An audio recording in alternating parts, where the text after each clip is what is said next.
Buenos días, mis hermanos, que el Señor les bendiga. Es un gozo siempre poder estar reunidos, alabando a nuestro Dios y sobre todo escuchando su palabra. También para mí es un privilegio poder compartir con ustedes esta mañana el mensaje del Señor. La historia de hoy se transcurre un domingo como un domingo en la mañana. Dos discípulos de Jesús van camino a casa. Han tenido una semana bastante agitada, ha sido una semana muy movida, pero ha habido unos sucesos que les han causado bastante inquietud. La historia está en Lucas capítulo 24. Allí se nos narra la resurrección de Jesús, las apariciones de Jesús, y vamos a estar viendo en particular la historia de estos dos discípulos, los dos discípulos que van de camino a Emaús. Emaús es una población que está a 11 kilómetros de Jerusalén. Eso es más o menos como de aquí, de este templo a Niquía, más o menos para que calcule la distancia. Un poquito más allá, donde estaba el peaje, es exactamente 11 kilómetros. Eso lo recorrían a pie, obviamente porque era una distancia cercana y era como una población muy próxima a Jerusalén. La historia dice que ellos iban, dice el versículo 13, Lucas 24, versículo 13 en adelante, allí está narrada la historia de estos discípulos. Dice que dos de ellos iban el mismo día. ¿Cuál mismo día? El mismo día que Jesús resucitó.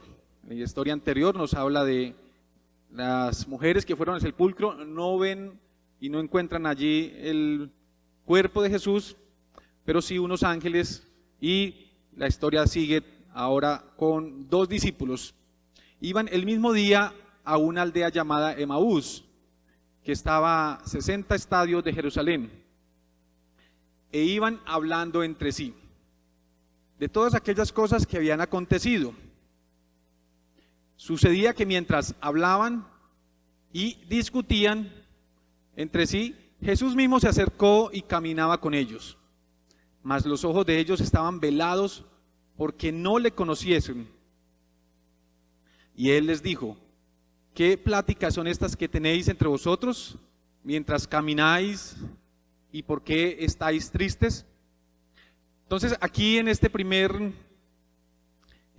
introducción y presentación de los discípulos se nos dicen varias cosas interesantes para nuestro estudio de esta mañana. Dice que iban hablando entre sí, después dice que estaban discutiendo entre sí, y cuando Jesús se les aparece, él les añade o les pregunta que por qué estaban tristes. Entonces era la actitud que ellos llevaban. Iban hablando, conversando, pero no era una conversación normal, era una conversación acalorada. Literalmente la palabra que se utiliza allí es más de debate, es más, iban discutiendo fuertemente, iban hablando fuertemente, iban debatiendo entre ellos por las cosas que habían sucedido. Ya el autor nos va a decir qué era lo que había sucedido. Jesús se acerca, sin que ellos sepan quién es, Jesús se acerca y les pregunta: ¿qué son estas discusiones que ustedes llevan? ¿Qué es este debate que ustedes llevan? ¿Y por qué están tristes? Ya se añade algo más a estas características de estos discípulos. Iban discutiendo, iban hablando, iban discutiendo, iban caminando, y además iban tristes. Literalmente la palabra que usa allí es de ojos tristes. ¿Por qué tienen esa mirada triste? Inmediatamente entonces ellos van a responder y van a empezar a explicarnos a nosotros qué era lo que sucedía, con ellos y por qué tenían esta actitud. Ya nos han dicho que son discípulos que estaban de camino o regresando de Jerusalén.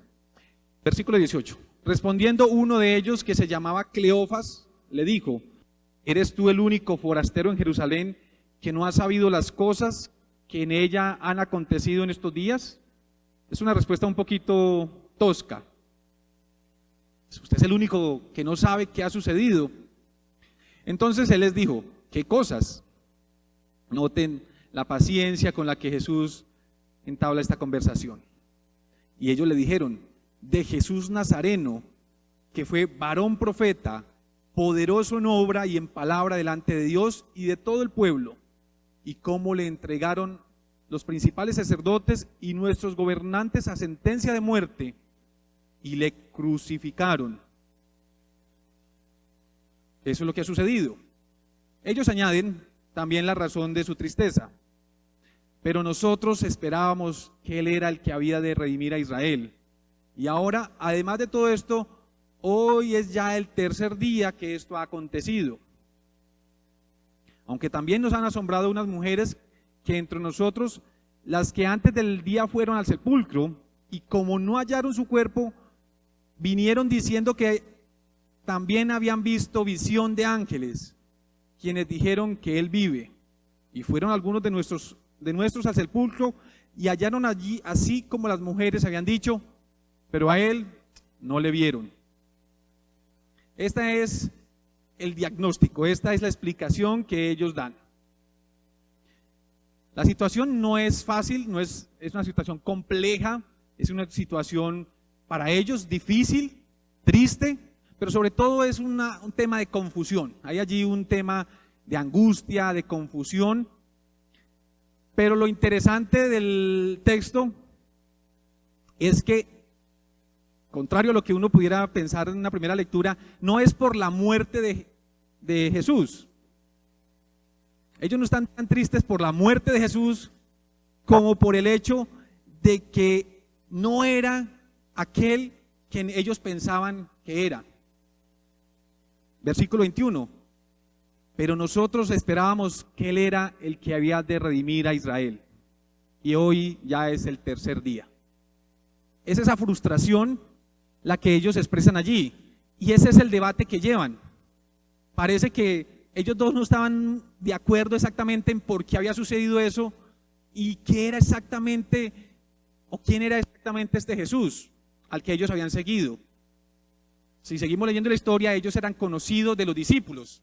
Ellos eran personas conocidas del grupo más cercano de Jesús, de los 11, posiblemente de los 70, posiblemente de las personas que caminaban con Jesús y que recibieron las enseñanzas, que vieron los milagros, y muy probablemente ellos una semana antes, 5 o 6 días antes, habían entrado a Jerusalén con esta gran multitud acompañando a Jesús en un momento muy especial para ellos, la fiesta de la Pascua.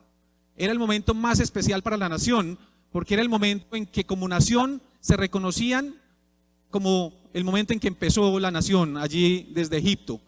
Como nación era una fecha patriota, era una fecha donde ellos reconocían que ese fue el momento en que iniciaron como nación libre, y religioso pues obviamente porque se celebra la Pascua y se celebra pues todo el rito de la expiación, se celebra la liberación de Egipto. Entonces era un momento muy especial, y en ese momento es que transcurre todo el evento con Jesús. Jesús entra a Jerusalén en un momento donde los ánimos están a tope. Entra con una multitud de personas que, entre otras cosas, consideraban que Él era ese libertador, ese Mesías prometido, ese varón, como ellos lo describen aquí, varón profeta, poderoso en obra y en palabra delante de Dios y de todo el pueblo. Ellos entran con Jesús y una expectativa. El Mesías va a restaurar el reino. Nos va a volver a dar la libertad, nos va a volver a dar la gloria que tuvimos en algún momento. Por eso se entiende entonces un poquito la frustración de ellos. El que ellos consideraban que era el Mesías, que los iba a redimir, ahora está muerto. Eso no estaba dentro de sus planes. Eso no estaba dentro de los planes de ninguno de los profetas, según ellos. Por eso la frustración y la tristeza, el debate y la angustia y todo lo que hemos narrado de ellos hace un momento.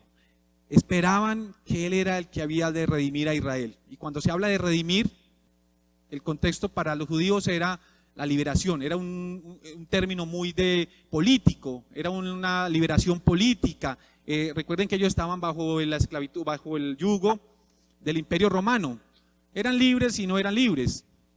Tenían que someter y rendir tributo a Roma y someterse a todas sus normas. Entonces, como nación siempre consideraban que ellos deberían ser libres, que era parte de la misión del Mesías, liberarlos principalmente de ese régimen político. Y esta es la frustración que ellos traen. Hoy he querido compartir con ustedes, dentro de este tema que hemos venido ya, o que ha venido el pastor compartiendo con nosotros hace varios meses, una pregunta. ¿Recuerdan cuál es la pregunta que el pastor nos ha estado dando durante todos estos domingos? ¿Quién eres, Señor? ¿Quién eres, Señor? Y hemos estado hablando y el pastor nos ha estado mostrando, y quizás vamos a estar muchos domingos más respondiendo esta pregunta. ¿Quién eres, Señor? Porque es una pregunta que no tiene una sola respuesta, tiene muchas respuestas. Y esta pregunta a veces la hacemos no solamente desde la ignorancia. ¿Quién es? No sabemos quién es y hacemos. También a veces la hacemos desde la incredulidad. Es que realmente no sabemos o no creemos que ese que tenemos delante sea quien dice ser. Y este es el caso que se presenta aquí con estos discípulos.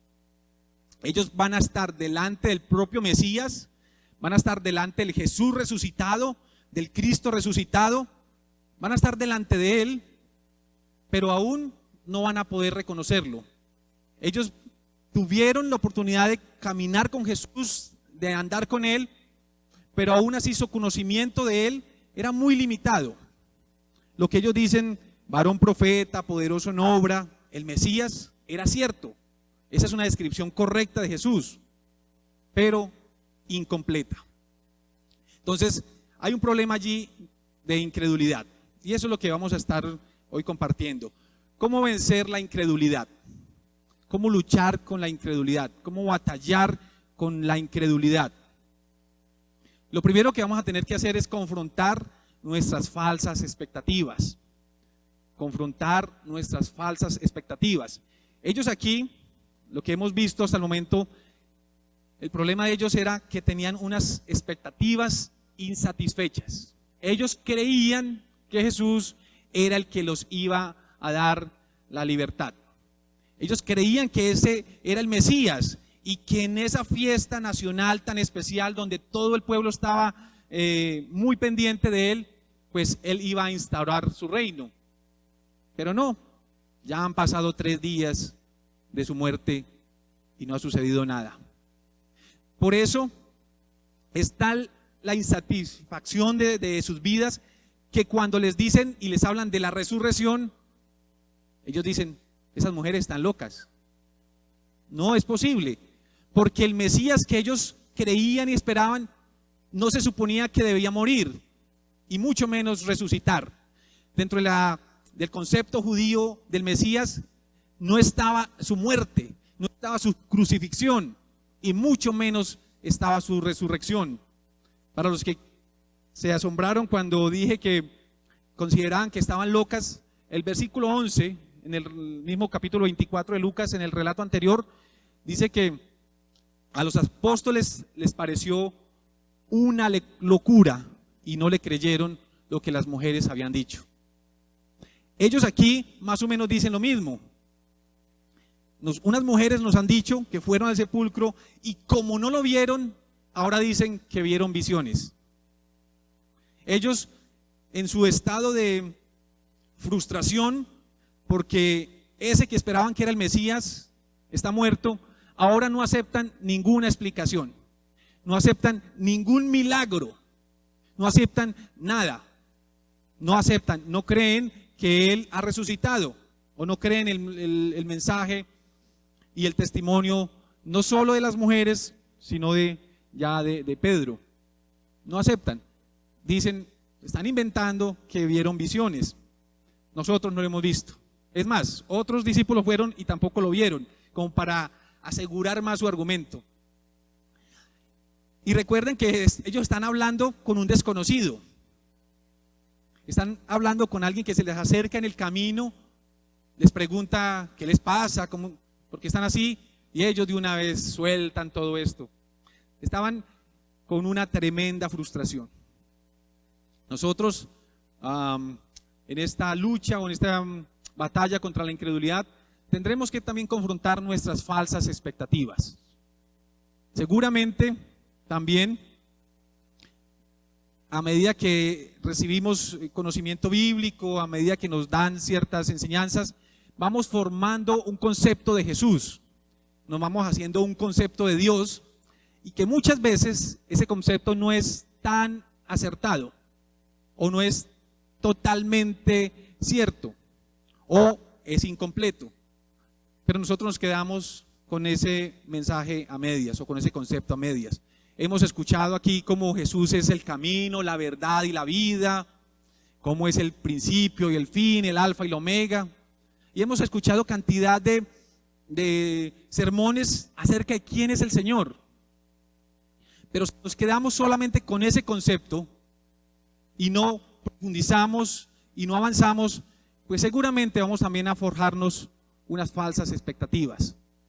El resultado de eso será que en algún momento vamos a estar luchando con la frustración, porque ese Jesús que nosotros creíamos que era el que nosotros habíamos elaborado, el que nos habían dicho, pues no va a cumplir con las expectativas que yo tengo, con las necesidades que yo tengo. Y vamos a estar también como estos discípulos allí luchando con la frustración, luchando con las falsas expectativas respecto a Dios. ¿A cuántos le han dicho que si usted es cristiano, usted de una vez va a recibir dinero, recibir salud, va a recibir buena suerte, o sea, que todo lo que haga le va a ir bien, que a usted nunca le va a ir mal en un negocio? ¿A cuántos le han dicho eso? Apoyados en la Biblia. Pues, y aclaro, no ha sido aquí, ¿cierto? No, aquí gracias al Señor hemos siempre intentado mostrar un Jesús bíblico, pero en algunos de ustedes les han dicho, por la Biblia les han mostrado que si usted viene a Jesús, que si usted viene y se hace cristiano, pues a usted prácticamente se saca la lotería. No va a tener problemas, no va a volver a sufrir de ninguna enfermedad, va a recibir todas las bendiciones. Y usted lo cree porque usted pues está en ese proceso de formación. Pero ¿qué pasa cuando vienen las dificultades, las luchas, las crisis? Viene la frustración porque usted tiene unas expectativas muy altas, unas falsas expectativas. Pero no solamente cuando nos dicen esas cosas tan extrañas, también a veces nosotros tenemos una tendencia muy rápida a crear falsas expectativas de Dios. Leemos que Él es el buen pastor, como lo dice la Biblia, como lo estudiamos aquí, y asumimos que eso significa una cantidad de cosas que la Biblia no necesariamente dice. Leemos que Él resucitó, ¿cierto? Que Él es el que vive para siempre, y nosotros asumimos que eso significa que yo no voy a tener que morir. No sé de dónde sacamos eso, pero la realidad de la muerte está ahí presente, y cuando nos confrontamos con eso, pues tenemos dificultades, luchamos con esas expectativas que no se cumplieron. Escuchamos que Dios bendice, que Dios prospera, y efectivamente la Biblia lo dice, que Dios bendice, que Dios prospera, que Dios sana. Pero cuando tenemos o nos confrontamos con la enfermedad, con una tristeza, con una crisis, pues como que nuestra fe tambalea, porque nuestras expectativas eran más altas. Y entonces viene la incredulidad, una incredulidad que no surge necesariamente de no creer en el Dios de la Biblia. Es una incredulidad muy extraña, porque no es no creer en Dios, sino es una incredulidad de no creer en el Dios que yo mismo fui creando. Es una especie de incredulidad, de lucha muy extraña, muy falsa. Aquí estos discípulos están en esa misma situación, pero vamos a ver cuál es la solución, cuál es el camino, cómo pasamos de esa incredulidad a la fe, cómo pasamos de esa tristeza a la alegría, al fervor. La misma historia nos va a ir mostrando cuál es ese proceso, cuál es ese cambio, cuál es ese camino que debemos tomar y cuál es esa cuidado que tenemos que tener con nuestras falsas expectativas que tenemos acerca de Dios. El mismo texto nos va a hablar, versículo 25, allí ya empieza la respuesta de Jesús. Él los ha escuchado pacientemente, Él ha sido muy amable con ellos, los ha escuchado, los ha examinado muy bien y ahora da la respuesta. Ellos decían que el problema estaba en que ese que esperaban que fuera el Mesías, pues resulta que no, porque ahora está muerto. Ahora Jesús va directamente al corazón de ellos. Ellos estaban tristes, estaban confundidos. Jesús no se va a ir con terapias fáciles. Jesús se va a ir directamente al corazón. ¿Cuál era el problema de ellos? Versículo 25. Y les dijo: oh insensatos y tardos de corazón para creer todo lo que los profetas han dicho. ¿Cómo así que para creer lo que los profetas han dicho? Ellos acaban de decir que ellos creían que era un varón profeta, poderoso en obra y en palabra. ¿Por qué Jesús les dice que ellos eran insensatos, tardos, lentos para creer? Note la respuesta de Jesús, que Él añade es ese todo lo que los profetas han dicho. ¿Cuál era el problema de ellos? Ellos tenían un concepto correcto de Jesús, del Mesías. Sí, tenían un concepto correcto, pero unas expectativas equivocadas. Tenían un concepto correcto, pero incompleto. Jesús no solamente era un profeta, Jesús no solamente era un hombre poderoso en obra y en palabra, Jesús no solamente era el Mesías que iba a redimir a Israel, sino que Jesús efectivamente era el Mesías que iba a redimir a Israel, pero a través de la muerte, a través de la crucifixión y de su resurrección. Ellos esa parte la habían saltado. Nosotros aquí ya también hemos estudiado Isaías 53, es muy claro cuando lo lee uno desde esta óptica y se pregunta, ¿por qué ellos no entendían si Isaías 53 es tan claro respecto a la muerte y el sufrimiento del Mesías? Pero ellos, es extraño, pero toda la cosmovisión judía dejó de lado esto. Ellos no, ni por un momento aceptaban que el Mesías iba a sufrir. Por eso cuando Jesús aparece de esta manera tan humilde, tan sencilla, dice no, lo descartan, no puede ser el Mesías, no puede ser el que los profetas han dicho. Por eso los discípulos, incluso aquellos más cercanos, dudaron, porque la muerte del Mesías no estaba dentro de sus planes. Ellos habían caminado con él, lo habían visto hacer los milagros, pero ellos siempre estaban pensando en el Mesías, en el Jesús que iba a establecer su reino. Y por eso la discusión es constante. ¿Quién va a ser el que se va a sentar en esos puestos de honor? ¿Quién va a manejar esas tribus? ¿Quién va a manejar este reino? Ellos siempre estaban pensando en eso. Jesús hablaba algo y ellos siempre estaban asumiendo que todo esto era un asunto político, nada más. De hecho, después de la resurrección, ya también lo vimos aquí, cuando Jesús está a punto de ascender, ellos vuelven y preguntan: ¿y cuándo restaurarás el reino? Usted se va a ir, resucitó, ya creemos que resucitó, que efectivamente resucitó, ahora se va a ir y, Señor, ¿y el reino para cuándo? ¿Para cuándo esto, Señor? ¿Para cuándo nos vas a quitar y nos va a dar un gobierno más justo? Ellos siempre estaban pensando en el concepto político del Mesías.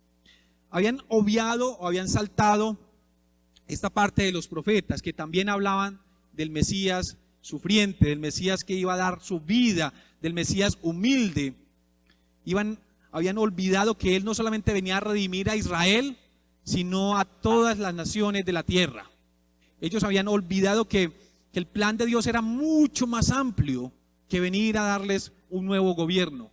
El plan de Dios incluía hasta los confines de la tierra y por todas las edades. Por eso la reprensión de Jesús: insensatos y tardos de corazón para creer todo lo que los profetas han dicho. ¿No era necesario que el Cristo padeciera estas cosas y que entrara en su gloria? Y comenzando desde Moisés y siguiendo por todos los profetas, les declaraba en todas las escrituras lo que de él decían.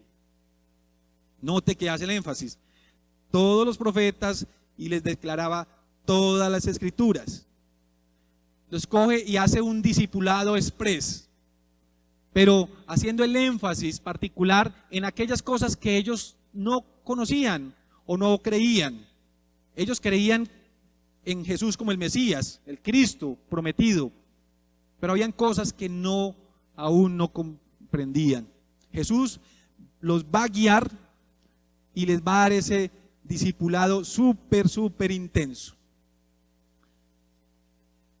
¿Cómo vencer y cómo batallar con la incredulidad? Además de confrontar nuestras falsas expectativas, debemos acercarnos a las Escrituras. Debemos comprender todas las Escrituras. Y eso suena casi obvio en una iglesia bautista como la nuestra, de sana doctrina, donde todos aquí somos muy estudiosos. Pareciera que esta fuera una recomendación muy obvia, pero tengo que hacerla, porque es parte fundamental de nuestro proceso. No solamente conocer algunas cosas de la Biblia, no solamente conocer aquellos versículos preferidos, favoritos, conocer aquellos libros que son muy amables, muy amenos, muy entendibles. Debemos conocer todas las Escrituras. En esta lucha con la incredulidad que a veces nos asalta, debemos ir a todas las Escrituras. El proceso debe ser siempre desde la Biblia, porque ahí está la explicación y el entendimiento que vamos a tener de las situaciones que vamos a enfrentar. Una de las cosas que vemos aquí es que después de que Jesús hace esta explicación, les muestra que era necesario que el Cristo efectivamente padeciera esas cosas. Ellos empiezan a entender la realidad de la muerte de Jesús. Jesús pudo haber hecho como hizo en otras ocasiones, mostrarles sus heridas. Vea, yo resucité, aquí están mis heridas, toquen mi cuerpo. Pero ¿por qué Jesús no hizo eso con ellos? ¿Por qué continúa manteniéndose velado en secreto frente a ellos? Pareciera que a Jesús no le gustan los caminos fáciles. Jesús pudo haberse aparecido y delante de todos demostrar que efectivamente Él era el Cristo que había resucitado. Pero Jesús va a hacer vez tras vez, y más adelante vuelve y lo hace a través de las Escrituras, les va a mostrar que esa muerte en la cruz era fundamental dentro del plan que Dios tenía con Cristo, con el Mesías. Que esa muerte, que esa crucifixión era parte del plan redentor que Él tenía. Que ese plan que ellos tenían para el Mesías era un poquito diferente al plan que Dios tenía para el Mesías. Y todo esto se da desde las Escrituras, desde el conocimiento de todas las Escrituras. No es un conocimiento leve. Ellos tenían mucho conocimiento de Jesús, mucho conocimiento de las Escrituras, pero ese conocimiento había quedado incompleto. Por eso ahora estaban luchando con su frustración, luchando con su incredulidad. Jesús los va a confrontar, Jesús los va a llevar y los va a mostrar desde las Escrituras cómo salir de esta situación en la que están. Jesús los va a guiar desde la frustración a la fe. Sigue diciendo el texto, porque además de las Escrituras, decía que es algo casi obvio para nosotros decir que tenemos que ir a las Escrituras. Hay un elemento adicional aquí en esta batalla contra la incredulidad. Dice el versículo 28, llegando a la aldea donde iban, él hizo como que iba más lejos, mas ellos le obligaron a quedarse diciendo, quédate con nosotros porque se hace tarde y el día ya ha declinado. Entró pues a quedarse con ellos y aconteció que estando sentado con ellos a la mesa, tomó el pan y lo bendijo, lo partió y les dio.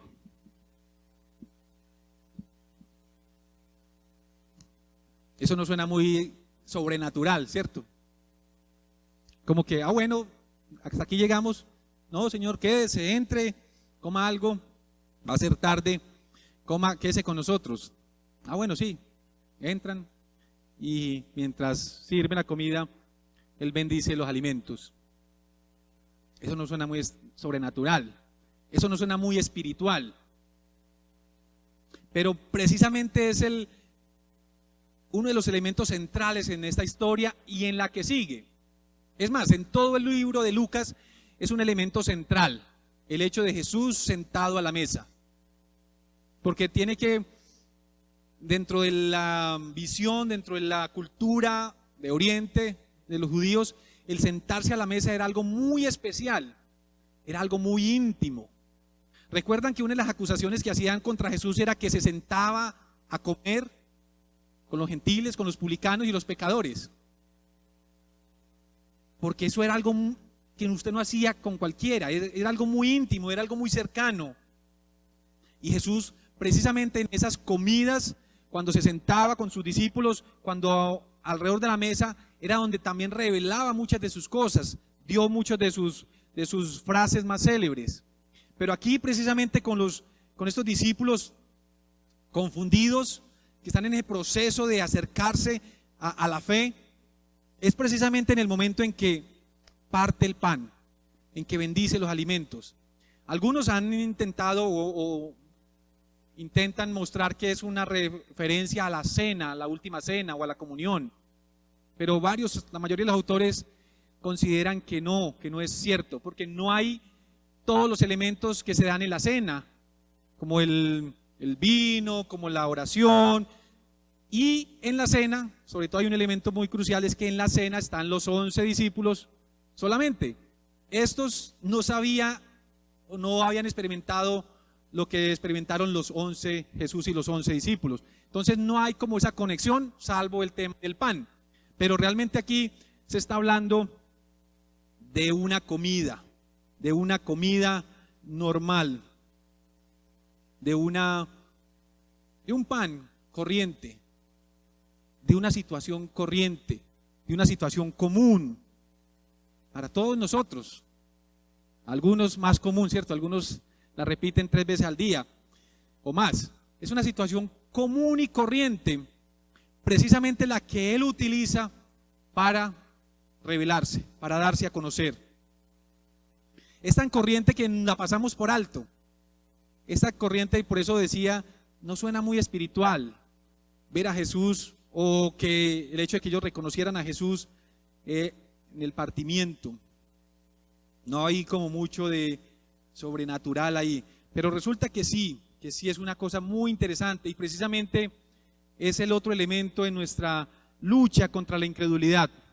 Y es que tendremos que aprender a reconocer a Jesús en la vida cotidiana, en los momentos más cotidianos de la vida. Esta fue una comida normal, en una casa normal, en la que se partió un pan corriente, en la que aquellas 2 personas reconocieron a Jesús. Posiblemente, algunos comentaristas dicen que posiblemente ellos habían estado en la multiplicación de los panes y de los peces, que cuando Jesús estuvo allí orando ellos asociaron esto, pero digamos que no hay mucho para tomar pues esto como algo cierto. Pero era una situación muy común. No es casual que Jesús manifieste su identidad cuando se sienta a la mesa con los 2 discípulos. En el mundo antiguo la mesa era el lugar de comunión por excelencia, donde la familia y los amigos se juntaban para repartir los unos a los otros. A lo largo de su evangelio, Lucas ha realzado la importancia de las escenas de mesa.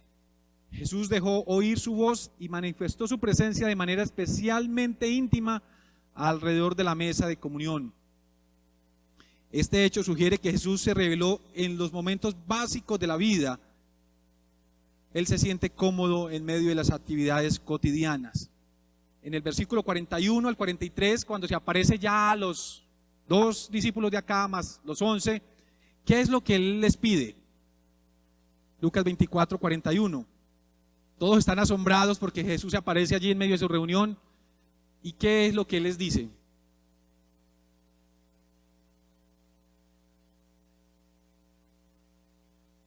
¿tienen algo para comer? Cristo resucitado, glorioso, se aparece delante de sus discípulos asustados y temerosos y les pregunta que si tienen algo para comer. Y efectivamente lo tenían. Dice que le dieron pescado asado y lo comió delante de ellos. Si notan que en Lucas hay un asunto muy interesante con la comida, con la mesa, con ese acto o ese momento de compartir allí en familia. Y es precisamente el momento en que Jesús usa para darse a conocer a estos dos discípulos, allí en la mesa. Ellos lo reconocieron mientras estaban allí en la mesa. Y esto tiene que ver con esa relación o esa experiencia con Jesús en nuestra vida cotidiana. Porque nosotros también tenemos la tendencia, además de crear falsas expectativas respecto a Dios, a desligar a Dios o a separarlo de ciertas actividades. Por ejemplo, aquí Dios está con nosotros. Todos, creo que la mayoría podemos estar de acuerdo en que Jesús está aquí presente. Eso está muy bien. Hace 8 días el pastor hablaba de lo mismo y mencionaba y lo hacía de manera muy gráfica. Es que Jesús está aquí en medio nuestro. Pero también está cuando usted llegue ahorita al almuerzo a la casa, cuando usted esté almorzando allí, Él también está ahí. Y esta noche y esta tarde, cuando usted se siente como un rato libre, sin nada que hacer y prenda el televisor, Él también está ahí. Y en la noche, y mañana cuando usted salga para su trabajo y tenga que coger el metro o el bus o la moto, Él está ahí. Y cuando llegue a su trabajo y sus amigos lo saluden, ¿qué hubo, gran? ¿Cómo le va? No sé qué. Él también está ahí, en su trabajo. Él no solamente está aquí cuando hablamos de la Biblia y cuando hablamos de las Escrituras y cuando hablamos de términos teológicos, el alfa y el omega, el soberano. Él también está allá cuando hablamos en nuestro lenguaje común y corriente. De hecho, una de las cosas interesantes de esta historia es que Jesús no se revela a ellos desde el comienzo de alguna manera, como porque cuando sabemos que es esa persona, nosotros actuamos diferente. Ellos actúan como eran, porque era un desconocido. Si Jesús se le revela desde el comienzo, seguramente ellos no abren su corazón y muestran todo esto que ellos han mostrado, porque nosotros tenemos esa tendencia. Seguramente si Jesús llegara o llegáramos nosotros hasta a la casa ahorita a mediodía y viéramos a Jesús sentado en la sala, ¿qué sorpresa nos llevaríamos? Algunos pensarían, bueno, ¿y por qué no trapié? ¿Por qué no recogí las cosas que dejé por aquí? ¿Por qué no organicé la cocina? Porque si Jesús nos dice, o el pastor nos dice, voy a ir a almorzar, usted se levanta a las 4 de la mañana, organiza todo, deja todo muy listo y antes de salir, usted sale trapeando de espalda hacia la puerta. Conozco a alguien muy cercano que hace eso. Porque viene alguien muy especial, porque delante de esa persona tenemos que actuar diferente. Y con Dios hacemos lo mismo. Con Dios actuamos diferente. En la iglesia tenemos que portarnos bien, ¿cierto? Aquí no podemos decir malas cosas, aquí no podemos pensar malas cosas, porque aquí está Dios, aquí está Jesús. Aquí somos santos, ponemos cara de santos. Pero afuera, en la mesa, ahí no está Dios. Ahí también está Dios. Es más, cuando viene la incredulidad es precisamente por esa división que hacemos, por esa separación que hacemos. Porque vienen esos momentos donde no sabemos entonces cómo unir esas partes. Cómo el Dios que me acompañó en el templo, pues ya ahora no me acompaña en esta situación. Porque he creado en mi mente esa separación. Tenemos que aprender a reconocer a Jesús en la vida cotidiana, en la vida diaria. Y quizás he mencionado cosas muy comunes y muy joviales, pero eso también implica los momentos difíciles. En esta historia Jesús está con ellos desde el comienzo, incluso sin que ellos se den cuenta. En medio de su tristeza y en su debate que llevan allí, en su tristeza, Jesús camina con ellos. Jesús los escucha. Jesús escucha sus contradicciones. Creían que era el Mesías, pero no creían que había resucitado. Creían que Él iba a redimir a Israel, pero no creían que lo que las mujeres decían. Creían que él había hecho milagros y obras poderosas, pero ahora estaban frustrados.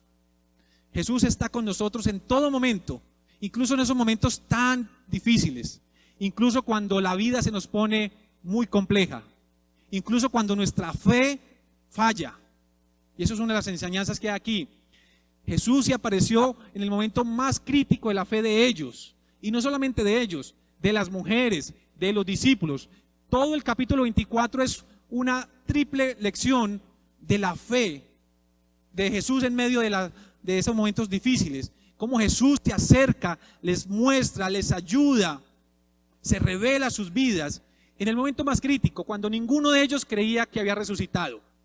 Cuando incluso ante las primeras palabras de resurrección, lo que dicen es: están locas, esto no puede ser, no hay posibilidad de que el Mesías, de que Jesús resucitara. Y empiezan a barajar otras posibilidades. Entonces lo que vemos es aquí un Jesús que se revela en medio de las circunstancias más comunes, algunas muy cotidianas, pero también de aquellas muy dolorosas. Cuando esa expectativa de ese matrimonio ideal ha sido deshecha, cuando esa expectativa de ese negocio perfecto que mostrábamos o que creíamos que era la voluntad de Dios, porque todo mostraba que era, ese negocio se cayó. Jesús está ahí en ese momento, cuando las situaciones de la vida se nos ponen muy complejas, cuando nos llega esa notificación del médico que nos dice: el resultado es tal. Esta semana fui porque tenía una dificultad en los ojos, y lo de siempre, uno va al médico y sale peor, casi que me mandan a revisar hasta el riñón. Me preguntó de muchas cosas y me dijo: usted pues, está perdiendo la vista de cerca, va a tener que usar gafas permanentes, va a tener que usar estos medicamentos y otra cantidad de cosas. Su papá, su mamá, ¿cómo les va? Y por último, y yo le recomiendo que solicite una cita con el especialista. Entonces, uno sale como frustrado porque se supone que yo estaba bien, ¿cierto? Porque se supone que veía bien, pero muchas veces nos llegan esas cosas de sorpresa, nos llegan esas enfermedades de sorpresa. Y toda la fe, todos los conceptos que acumulamos, porque somos muy buenos para acumular conceptos y nombres de Dios y términos acerca de Dios, y nos encanta, nos volvemos acumuladores de conceptos, pero en el momento en que la vida se nos presentan estas circunstancias, se nos olvidan todos los conceptos, se nos olvida que Dios es soberano, pero que esa soberanía significa que Él está ahí también controlando esa situación dolorosa. Se nos olvida todo lo que hemos aprendido, todo lo que, o quizás sale a relucir todo lo que no aprendimos, todo lo que no estudiamos de la Biblia. Pero es en esa experiencia cotidiana, buenas y malas, que Jesús se revela. Y esto es algo fundamental dentro de esta historia y dentro de este proceso que ellos van descubriendo quién es el Señor. ¿Quién es el Señor? Ellos van a descubrir que es Jesús, que es efectivamente el Mesías, pero que ahora es alguien que ha resucitado. Ahora tienen mayores argumentos para creer, para confiar. Y note lo que sigue diciendo, o las palabras con las que ellos se refieren a la situación. Dice que le fueron abiertos los ojos y le reconocieron, mas él desapareció de su vista. Y se decían el uno al otro: ¿no ardía nuestro corazón en nosotros mientras nos hablaba en el camino y cuando nos abría las Escrituras? Ellos estaban frustrados, tristes, y ahora resulta que no, que ahora se dan cuenta que mientras estaban en el proceso, su corazón empezó a arder, su corazón empezó a tener otra vez la fe, la confianza, que esa incredulidad con la que batallaban, con esas falsas expectativas con las que batallaban, habían desaparecido de manera muy, muy especial, y particularmente cuando nos abría las Escrituras. Volvemos aquí a lo que ya habíamos mencionado. Cuando nos abría las Escrituras, cuando pudimos comprender desde las Escrituras esos detalles que nos faltaban respecto a Jesús. Cómo ardía nuestro corazón en nosotros mientras nos hablaba en el camino y cuando cuando nos abría las Escrituras. Entonces, levantándose en la misma hora, volvieron a Jerusalén y hallaron a los 11 reunidos y a los que estaban con ellos, que decían: ha resucitado el Señor verdaderamente y ha aparecido a Simón. Recuerden que son 11 kilómetros, Niquía. Ya es tarde la noche, porque eso fue lo que le dijeron a Jesús: quédate con nosotros porque ya está atardeciendo. Ahora Jesús ha sido revelado delante de ellos. Ellos han comprendido quién es Jesús, han comprendido y han tenido esa visión muy especial respecto a el Jesús resucitado. ¿Y qué pasa con esos 11 kilómetros? ¿Y qué pasa con la noche? Ya no es un impedimento. Dice que inmediatamente regresaron a Jerusalén. 11 kilómetros caminando, pero ya ahora el camino es de regreso, es hacia Jerusalén. Ya no van pasando piedras y tristes y discutiendo, ya ahora llevan su corazón alegre, su corazón está feliz. Ahora ya hay una fe, ahora ya hay una confianza, y van con un tremendo impulso y con el ánimo de ir y a hablar con sus compañeros, con sus amigos, con los otros 11 que están allí reunidos.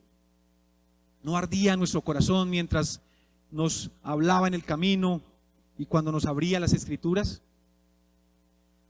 Yo sé que somos bautistas, muy conservadores, por decirlo de otra manera, muy poco dados al fervor, a las cosas emocionales.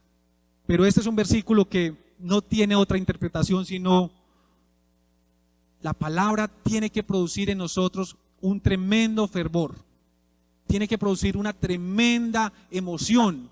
La palabra, o cuando entendemos la palabra, tiene que producir en nosotros un cambio, una transformación, una motivación superior a cualquier otra cosa, superior a cualquier dificultad. Reconocer a Jesús en la vida cotidiana tiene que motivarnos a nosotros a seguir adelante, a sobreponernos a esas dificultades.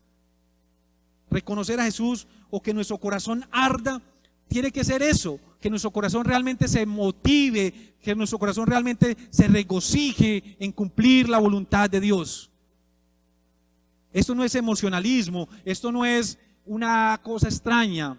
Es que la palabra, o ver a Jesús en la vida cotidiana, reconocerle allí en nuestra casa, en las situaciones comunes de nuestra vida, tiene que darnos un ánimo, tiene que despertar en nosotros el fervor, particularmente el fervor evangelístico.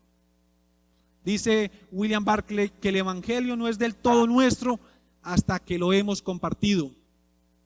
Ellos pudieron haberse quedado hasta el otro día. Era de noche.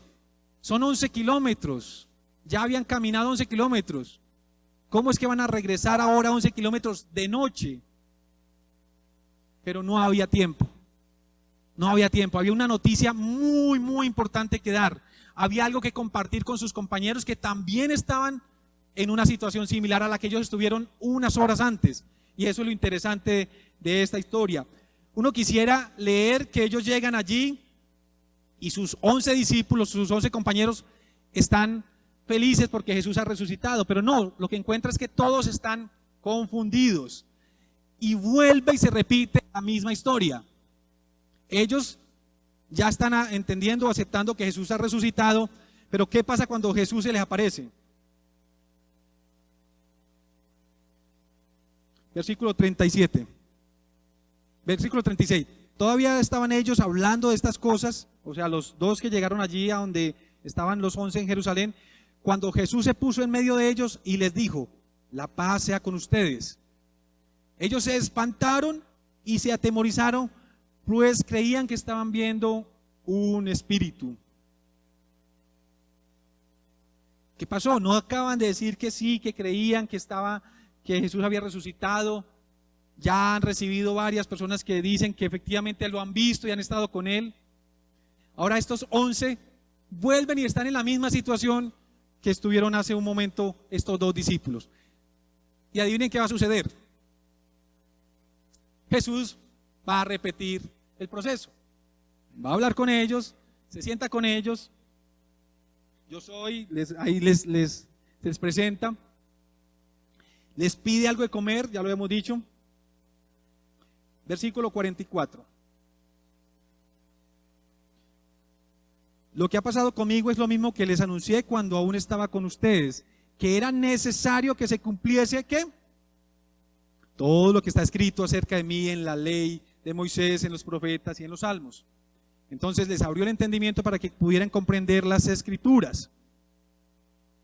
Así está escrito y así era necesario que el Cristo padeciese y resucitara de los muertos al tercer día.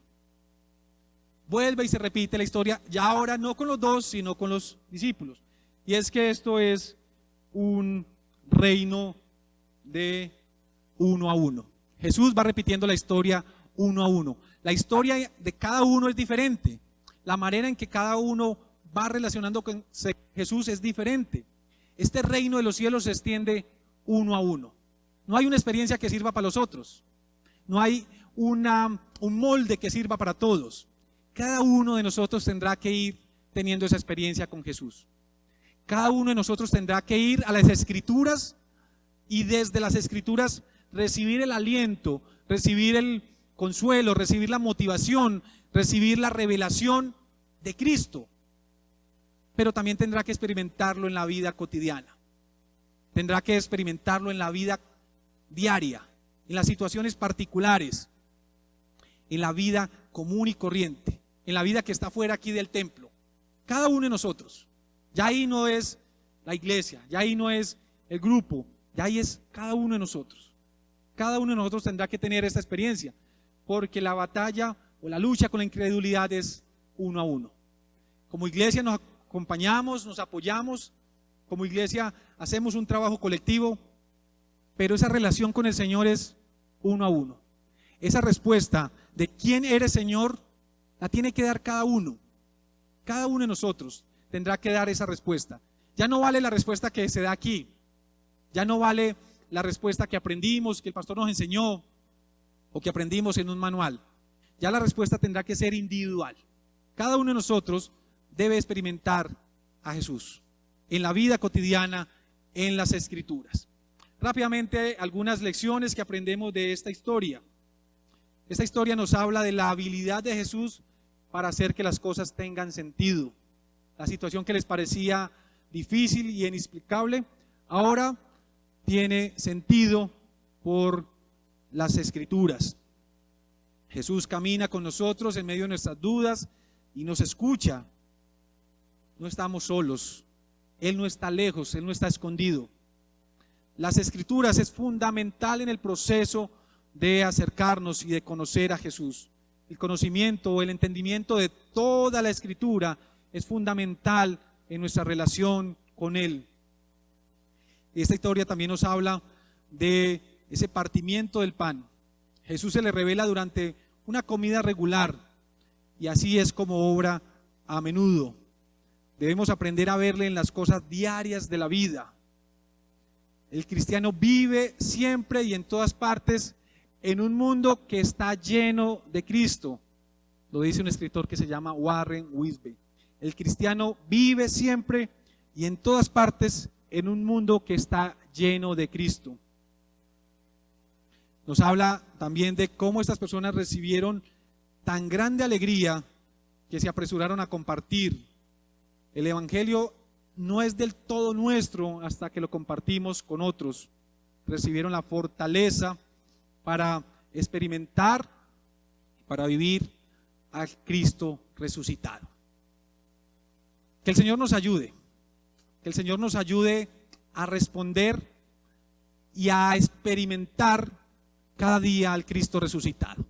No solamente aquí en la iglesia, no solamente aquí donde es bastante fácil, sino en la vida cotidiana, en las situaciones adversas, en las situaciones comunes, que podamos experimentar y que podamos responder esta pregunta: ¿quién eres, Señor? Para ellos era el Mesías, para ellos era el Cristo resucitado, para ellos era aquel que les había devuelto la alegría y el gozo, para ellos era aquel que les había motivado a seguir en la comunidad, a seguir en la comunión con los discípulos. Para usted, ¿quién es? ¿Quién es Jesús? Espero que pueda responderlo y espero que siga meditando en esta pregunta.